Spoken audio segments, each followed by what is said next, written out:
तो हेलो मेरे प्यारे बच्चों, क्या हाल है? सब खुश हो, सब ठीक हो?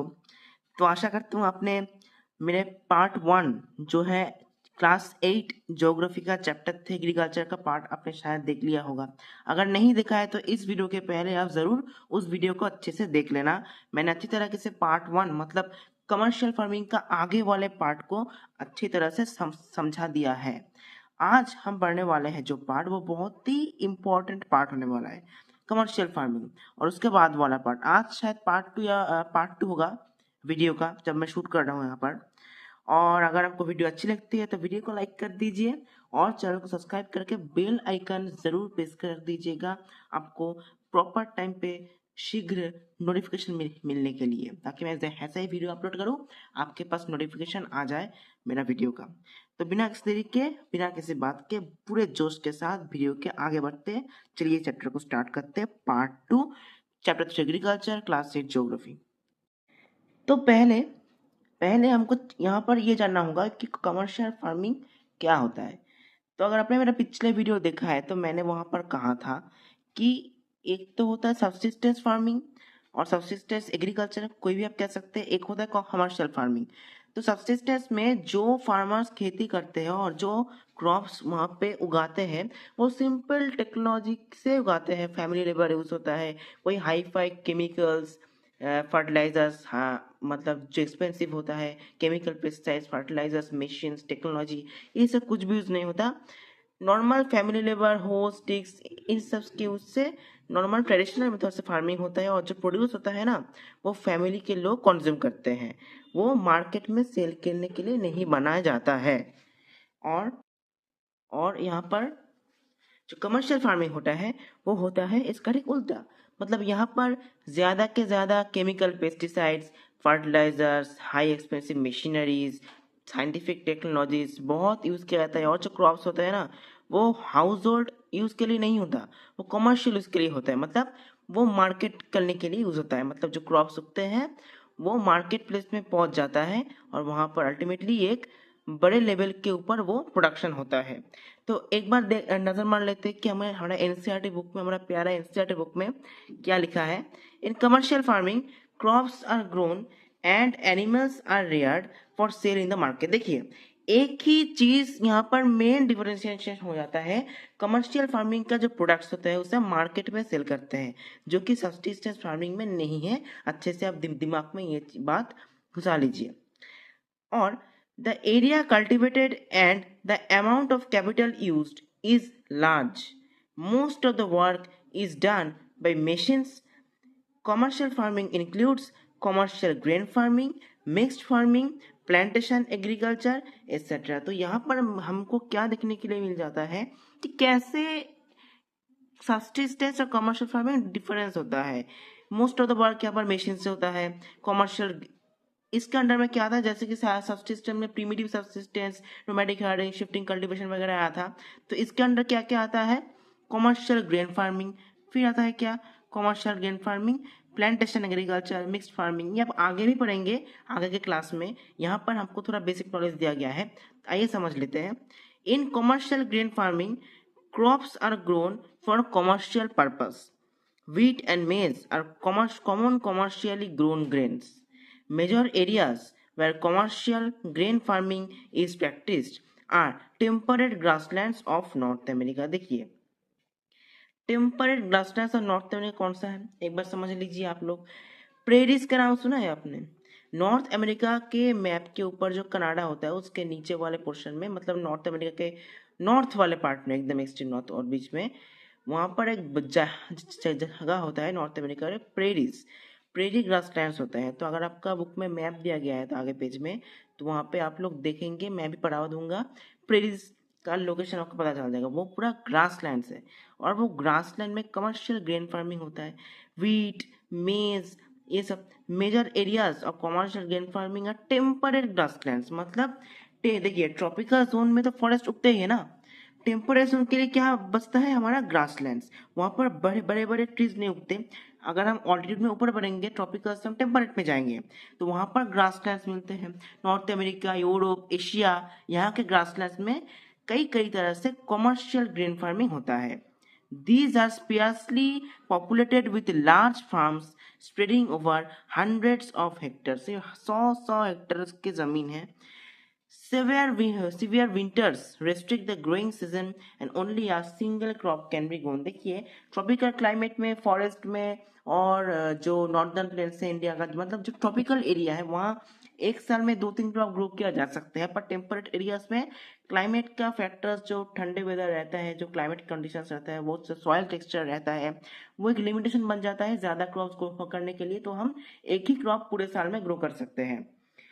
देखिए आपको बाद में मैं एक चार्ट बना के दे दूंगा कि कमर्शियल और सब्सिस्टेंस का जो डिफरेंस होता है, आपको पूरा का पूरा क्लियर हो जाएगा. आगे बढ़ते हैं. इन मिक्स्ड फार्मिंग देखिए अब एक एक करके आते हैं. पहले था कमर्शियल फार्मिंग, वो हमने पढ़ लिया. ये था पूरा कमर्शियल ग्रेन फार्मिंग वाला पार्ट, एकदम माइंड में सेट कर लीजिए. फिर आते हैं हमारा क्या, मिक्स्ड फार्मिंग, जो कि है हमारा यहाँ पर. तो मिक्स्ड फार्मिंग अब जो पढ़ेंगे माइंड में फटाफट करके सेट कर लेना. In mixed farming the land is use for growing food and fodder crops and rearing life stock. तो मिक्स्ड फार्मिंग में क्या आता है, जो लैंड है वो फूड और फोडर मतलब जो एनिमल्स का खाना होता है, एंड रेयरिंग लाइफ स्टॉक. देखिए लाइफ स्टॉक रेयरिंग जहाँ होगा वहाँ तो फोडर ग्रो करना ही होगा. मिक्स फार्मिंग मतलब मिक्स करके, कोई सिंगल क्रॉप नहीं, दोनों फूड और फोडर क्रॉप दोनों एक साथ हो रहा है और साइड में लाइफ स्टॉक रेयरिंग भी हो रहा है. दिखता है क्या लिखा है, it is mainly practised in Europe, eastern USA, Argentina, south east Australia, New Zealand and South Africa. तो Europe, eastern USA, Argentina, south east Australia, New Zealand, South Africa, इन सब जगहों पे आपको देखने के लिए मिल जाता है. तो अगर आपका मैप पॉइंटिंग सिलेबस में है तो बुक में मैप जरूर है, तो वहां से हम लोग एक बार देख लेंगे. एक बार मैप अच्छे से देख लेना. तो अगर आप विजुअलाइज कर सकते हो ना, विजुअलाइज करने के बाद एक पार्ट भी आप नहीं भूलोगे कहाँ कहाँ क्या क्या मिलता है, एग्जाम में आते हैं. वो बताओ कि कौन कौन सी जगह में प्लांटेशन मिलती है, कौन कौन सी जगह में मिक्स फार्मिंग मिलती है, कौन कौन सी जगह में कमर्शियल ग्रेन फार्मिंग मिलती है. देखिए इन सब चीज में कोई दिक्कत वाली बात नहीं है. अगर आप डर रहे हैं तो बिल्कुल भी बहुत इजी चीज है, बिल्कुल डरने वाली बात नहीं. मैप देखना पड़ेगा, उसके बिना कुछ नहीं होगा. एक बार विजुअलाइज कर लेना तो आपको पूरा जीवन के लिए याद रह जाएगा. बहुत इंटरेस्टिंग चीज है. It is practised in Europe. तो मिक्स्ड फार्मिंग क्या होता है अल्टीमेटली, जहां पर एक से ज्यादा बढ़कर चीजें का फार्मिंग होता है, जो कि फूड फोडर तो हो ही गया, साथ में लाइफ स्टॉक, साथ में कुछ और भी हो सकता है. तो इसे कहते हैं मिक्स फार्मिंग. नेक्स्ट आते हैं प्लांटेशन. प्लांटेशन आपने सुना ही होगा, जो बनाना प्लांटेशन सुना होगा, सुगर केन प्लांटेशन, वही चीज होता है. प्लांटेशन आ रहा है कमर्शियल फार्मिंग, जहां पर सिंगल क्रॉप ग्रो होता है. देखिए यहाँ पर मिक्स फार्मिंग नहीं है, मतलब एक जो खेत है वहां पर अगर बनाना प्लांटेशन है, वहां पर बनाना ही उगेगा, कोई साइड में कोई और प्लांट्स नहीं उगाया जाएगा. Cotton, banana, rubber are grown in large amount. ये सब क्रॉप्स ग्रो किया जाता है. तो यहाँ पर labour and capital R required. बहुत स्ट्रॉन्ग लेबर और ज्यादा जमीन, ज्यादा कैपिटल, ज्यादा मशीनरी चाहिए होता है. साइंटिफिक मेथड से इनका कल्टीवेशन होता है. The produce may be processed on the farm itself और इन नियर बाई फैक्ट्रीज. देखिए नियर बाई फैक्ट्रीज वाला कॉन्सेप्ट ना इनके लिए परमानेंट है. समझ लेना प्लांटेशन का डेफिनेशन होगा और जो कुछ भी क्वेश्चन किया जाएगा इनका रिलेटेड, तो वहां पर आपको ये लिखना होगा कि जो प्लांटेशन कहाँ सिचुएटेड होता है, जहां पर फैक्ट्री से सामने है, क्योंकि जो प्रोडक्ट्स होते हैं उससे हम बहुत दूर कहीं नहीं ले जा सकते, वो खराब हो जाता है. इसीलिए प्लांटेशन फार्म वही होता है जहां पर नियर बाई फैक्ट्रीज मिलता है, मतलब मैन्युफैक्चरिंग यूनिट और प्रोसेसिंग यूनिट सामने है. आगे बढ़ते हैं. तो development of transport network is दस एसेंशियल फॉर सच फार्मिंग. तो ऐसे फार्मिंग के लिए ट्रांसपोर्ट नेटवर्क ज्यादा होना अच्छा है, मतलब fast movement of the raw materials to manufacturing और प्रोसेसिंग यूनिट्स. समझ गए पूरा clear. Major plantation are found in tropical regions of the world. कहाँ कहाँ मिल जाता है, rubber in Malaysia, coffee in Brazil, tea in India, तो याद ही रहेगा, and Sri Lanka also are some example. देखिए एक बार नजर मार लेते, एक बार सुन लेना कान खोलकर. कमर्शियल ग्रेन फार्मिंग में कहाँ कहाँ, ग्रासलैंड्स, नॉर्थ अमेरिका, मतलब ग्रासलैंड्स. समझिए कमर्शियल ग्रेन फार्मिंग सिर्फ ग्रासलैंड्स में होता है.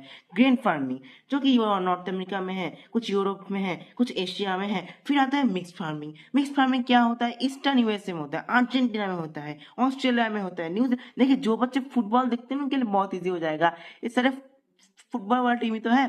तो ये चीज होता है. प्लांटेशन, प्लांटेशन कहाँ पर होता है? देखिए ब्राजील, मलेशिया, इंडिया, इंडिया तो याद ही रहेगा, तो ये सब जगहों पर होता है, तो एक बार ब्रेन में आप बिठा लीजिए। देखिए लैंड प्लांटेशन का इमेज दिया गया है और कुछ राइस कल्टीवेशन का इमेज दिया गया है। अब है हमारा मेजर क्रॉप्स, जो कि मेजर क्रॉप्स जो इंडिया में ग्रो होता है उसका एक एक करके हम पढ़ेंगे, एक एक करके क्लासिफिकेशन दिया गया है। A large variety of crops are grown to meet the requirement of the growing population. तो ग्रोइंग पॉपुलेशन का नीड फुलफिल करने के लिए हमको large amount of crops grow करना पड़ता है। Crops also supply raw materials for agro based industries, agro based industry के लिए क्रॉप्स रॉ मटेरियल का सप्लाई करते हैं। मेजर फूड क्रॉप्स कौन से हैं? व्हीट, राइस, मेज एंड मिलेट्स। तो ये है हमारा main crops. Jute and cotton क्या है? फाइबर क्रॉप्स, मतलब कपड़े बनाने के लिए यूज होता है, बैग, सैक्स, ये सब बनाने के लिए यूज होता है। फिर आता है हमारा क्या, जो important beverage crops, T and coffee. तो यहाँ से समझ गए।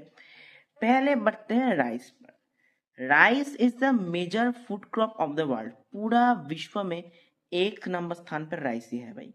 It is the chawal. It is the staple diet of tropical and subtropical region. Rice needs high temperature. देखिए ये कैरेक्टरिस्टिक्स दिया गया है, high temperature, high humidity, high rainfall, ये सब चाहिए राइस को ग्रो करने के लिए। It grows best in alluvial clayey soils which can retain water. तो यहाँ पर देखिए मेन फैक्टर यहाँ पर है कि राइस को ज्यादा वाटर की जरूरत होती है, तो ऐसे ही सॉइल चाहिए जो वाटर ज्यादा देर तक होल्ड कर पाए। तो वह वैसे सॉइल को हम क्या कह लेंगे? Clayey soils which can retain water, जो वाटर को होल्ड कर पाए। China leads in the production of the rice, followed by India, Japan, Sri Lanka, Egypt. पहले चाइना खड़ा है, फिर इंडिया, जापान, श्रीलंका, इजिप्ट वगैरह है।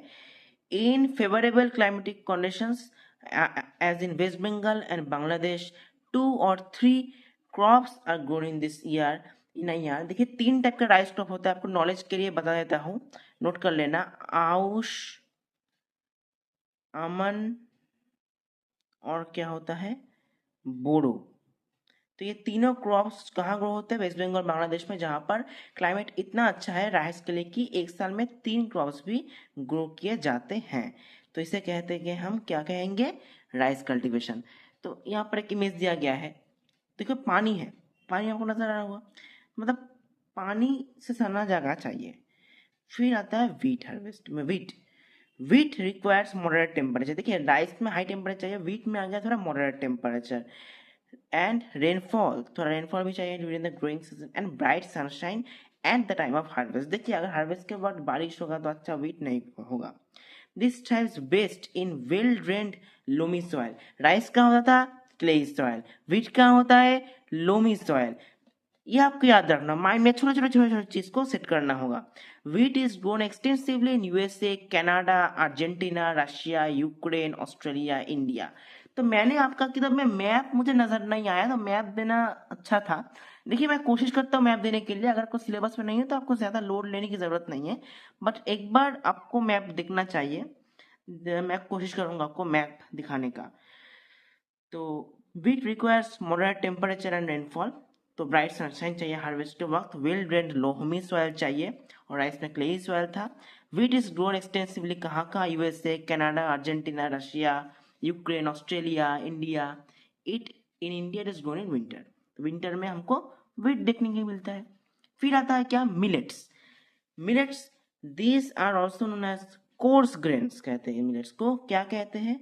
देखिए एमसीक्यू में आ जाएगा, कोर्स ग्रेन किसे कहते हैं? ऑप्शन दी जाएंगे, millets. These can be grown on less fertile and Sandy soil. तो देखिए clayey soil, loamy soil, Sandy soil, तो कुछ ज्यादा फर्टाइल होने की जरूरत नहीं है इन दोनों की तरह, और सैंडी सॉइल होना जरूरी है। It is a Hardy crop that needs low rainfall and high moderate temperature and adequate rainfall. तो यहाँ पर क्या चाहिए? हमें चाहिए यहाँ पर लो रेनफॉल, मतलब एडिक्वेट रेनफॉल, मॉडरेट टेम्परेचर, ये सब, और हाई टू मॉडरेट आपका टेम्परेचर रहेगा, एडिक्वेट रेनफॉल रहेगा। ये हार्डी क्रॉप है। हार्डी क्रॉप मतलब क्या? हार्डी क्रॉप मतलब वही क्रॉप जो एक्सट्रीम वेदर को जो झेल सकता है, जो ज्यादा समर, ज्यादा विंटर, ज्यादा ड्राई वेदर को एक साथ झेल सकते हैं, मतलब ज्यादा इम्यूनिटी वाला क्रॉप है, ज्यादा हार्ड क्रॉप है। हार्ड इंसान मतलब जिसका पत्थर दिल होता है, तो हार्ड क्रॉप मतलब पत्थर दिल क्रॉप मतलब कहीं भी वो सह जाता है, वो झुकता नहीं, किसके सामने झुकता नहीं, वो पुष्पा है बिल्कुल। Other countries are Nigeria, China, Niger. Jowar bajra ragi are grown in India. Jowar bajra हमको कहाँ मिलता है? राजस्थान के साइड में मिलता है, साउथ में भी कभी कभी मिलता है, पंजाब के साइड में, आंध्र प्रदेश के साइड में। अदर कंट्रीज कहाँ पर होता है? नाइजीरिया, चाइना और नाइगर, तो यहाँ पे होता है। Maize is also known as corn.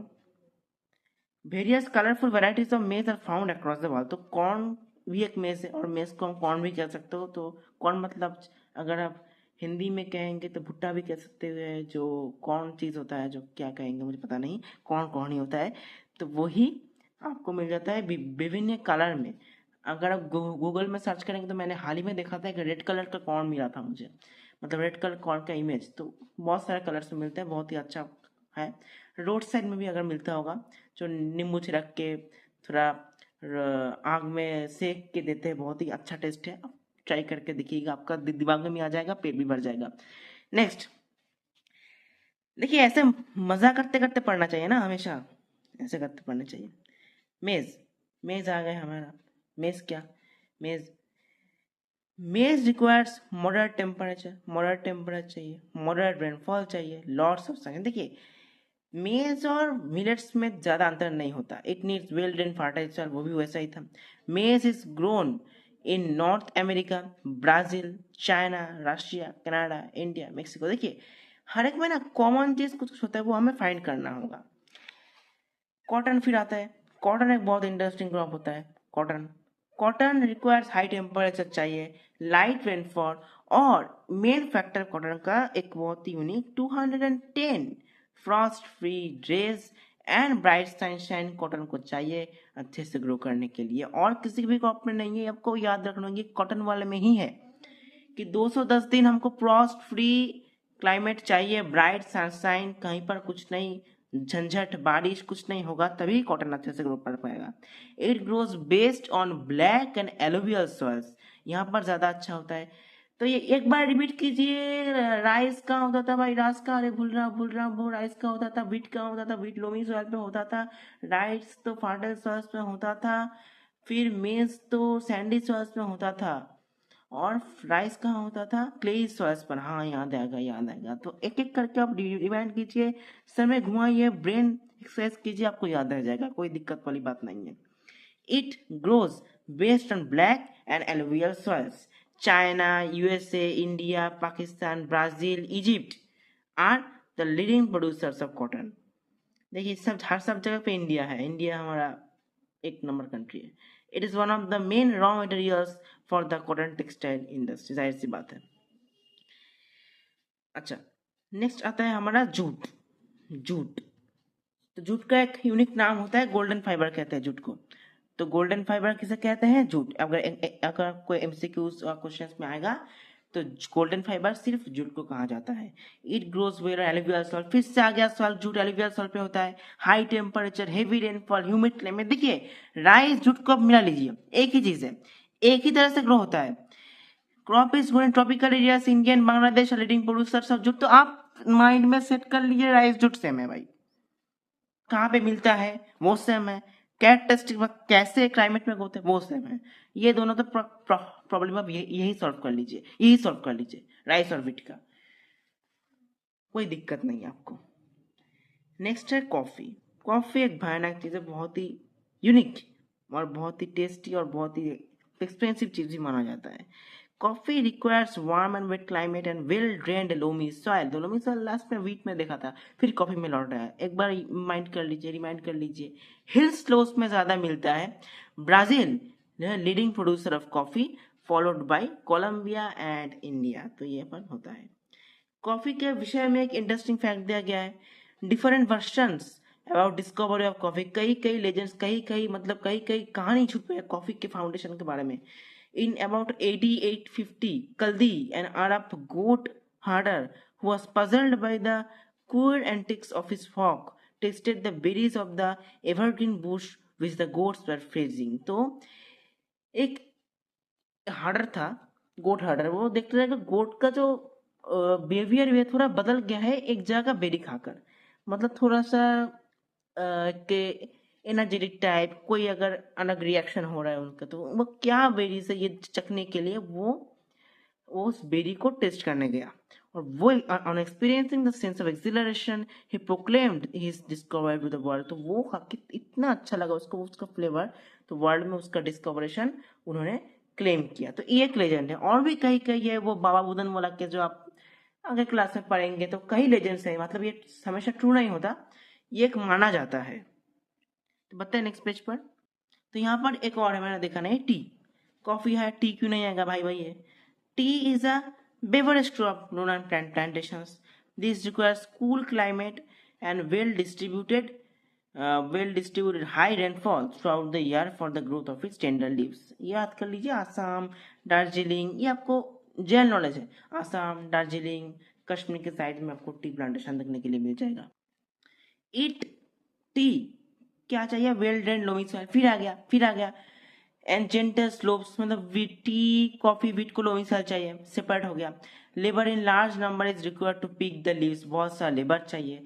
Kenya, India, China, Sri Lanka produce the best quality tea in the world. तो ये था हमारा टी। आज यहाँ तक रहेगा हमारा चैप्टर पार्ट 2। पार्ट 3 में हम चैप्टर को खत्म करेंगे, एक फार्म पढ़ेंगे इंडिया का, एक फार्म पढ़ेंगे यूएसए का, समझेंगे, बहुत इंटरेस्टिंग चीज होगा।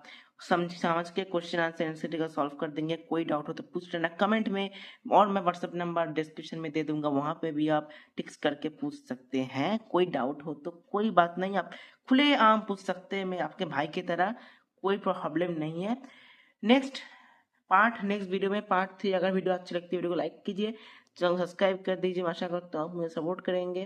मेरा नया इनिशिएटिव है, मैं चाहता हूँ क्वालिटी एजुकेशन सब में प्रमोट करने के लिए, तो आप प्लीज सपोर्ट कीजिए। तो बढ़ते नेक्स्ट स्टेप पर, आज के लिए इतना ही। Thank you and have a nice day.